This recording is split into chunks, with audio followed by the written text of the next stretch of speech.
नमस्कार मंडळी मी गणेश ठाकरे महाराष्ट्र नेता या चॅनलवरती आपलं सहर्ष स्वागत आहे. मंडळी, राज्यातील राजकारणात नेमकं काय होते आणि कसं होते कोणालाच माहीत नसते. कारण तर राजकारणात कशा पद्धतीने डावपेच टाकल्या जातात, राजकारणात कोणत्या नेत्याला खाली बसवायचं, कोणत्या नेत्याला खुर्चीवर बसवायचं, हे अनेकाचे पडलेले प्रश्न आहेत. आणि त्याचबरोबर जे काही आता अशोक खरात त्याचं प्रकरण पाठीमागे पडताना दिसत आहे आणि नवीन प्रकरण हे आता नवीन बाबाचं म्हणजेच नरहरी झिरवळकर यांचं प्रकरण सध्या बाहेर काढलं जात आहे. हे आता खरंच नरहरी झिरवळकर यांनी काही प्रकरण तसं केलं होतं का? आणि त्याचबरोबर नेमका याच टायमाला हा व्हिडिओ बाहेर काढला का जातो?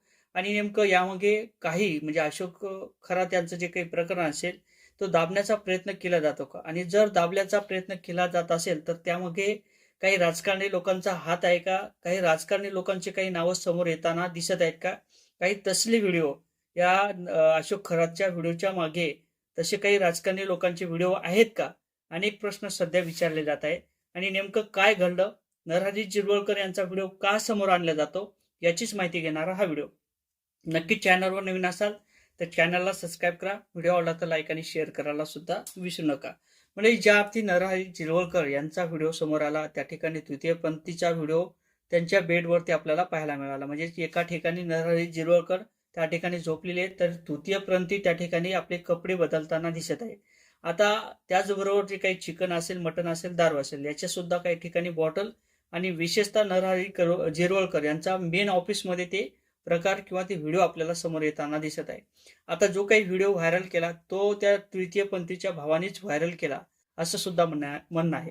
आणि त्याचबरोबर हा जो काही तृतीयपंथी माणूस आहे किंवा ती महिला आहे, त्या महिलेने किंवा त्या तृतीयपंथीने अक्षरशः अनेक नेत्यांना त्या ठिकाणी गंडवण्याचं काम करण्यात आलेले, अनेक नेत्यांना त्या ठिकाणी ब्लॅकमेल करण्याचं काम सुद्धा या तृतीयपंथीच्या माध्यमातून झालेले असं सुद्धा सांगण्यात आलेले.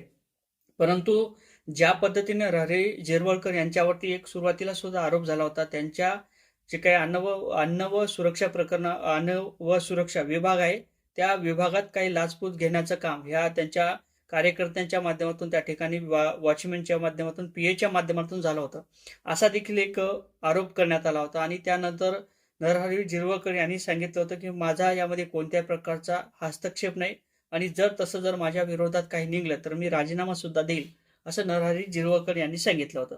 परंतु त्या ठिकाणी हे प्रकरण न दाबता पुढे ते एक नवीन प्रकरण आणण्याचं काम केलं. म्हणजे ज्या नरहरी झिरवळकरांचा जो काही तृतीयपंथींच्या सोबतचा व्हिडिओ असेल तो समोर आणण्याचं काम केलं. परंतु हा जो काही तृतीयपंथी होता यांनी अनेक लोकांना त्या ठिकाणी टार्गेट केलं होतं. आणि त्यानंतर राष्ट्रवादीचा पक्ष हा कोणाच्या तरी घशात गेला पाहिजेत अशी देखील भावना काही लोकांची होती. यामध्ये पटेल आणि तटकरे यांचं प्रामुख्याने नाव समोर येताना दिसत आहे. तर त्यामध्ये सुनित्रा पवार यांनी सुद्धा सावध भूमिका घेतलेली आहे आणि सुनित्रा पवार यांनी सुद्धा सांगितलेले आहे की माझ्या पक्षाचं काम मी स्वतः बघेल. जे काही निवडणूक आयोग असेल त्या निवडणूक आयोगाला सुद्धा सांगितलेलं आहे की कोणत्याही प्रकारचा इतर कोणताही नेते किंवा इतर कोणताही नेता त्या ठिकाणी हस्तक्षेप करणार नाही. माझ्या सहीशिवाय कोणत्याही प्रकारचे पुढचे पानं हलणार नाहीत असं सुनित्रा पवार यांनी ठणकावून सांगितलेलं आहे.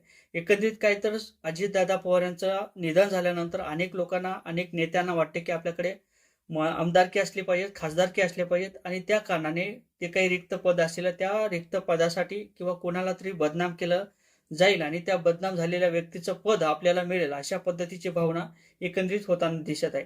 एकंदरीत त्या चाकूरकर बाईचं प्रकरण समोर आलं. आता नरहरी झिरवळकर यांचं सुद्धा प्रकरण समोर आलेलं आहे आणि तो म्हणजेच काहीतरी बीडचा डॉन धनंजय मुंडे याचं सुद्धा प्रकरण समोर आलं होतं. नेमकं प्रकरण समोर आणण्यामागे काही राजकीय लोकांचा हस्तक्षेप आहे का?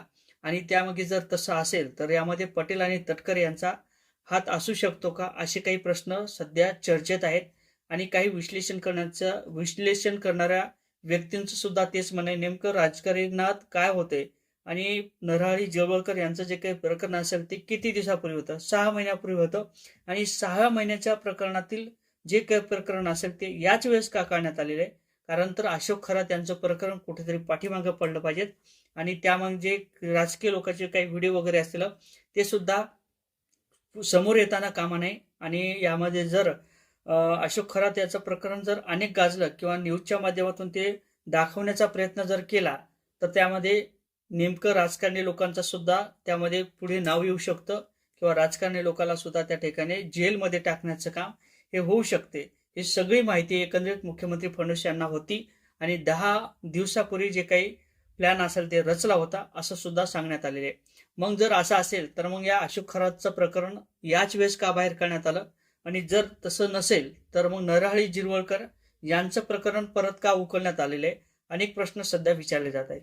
या संदर्भात नेमकं तुम्हाला काय वाटते कमेंट करा. व्हिडिओ आवडला तर लाईक आणि शेअर करायला सुद्धा विसरू नका. जय शिवराय.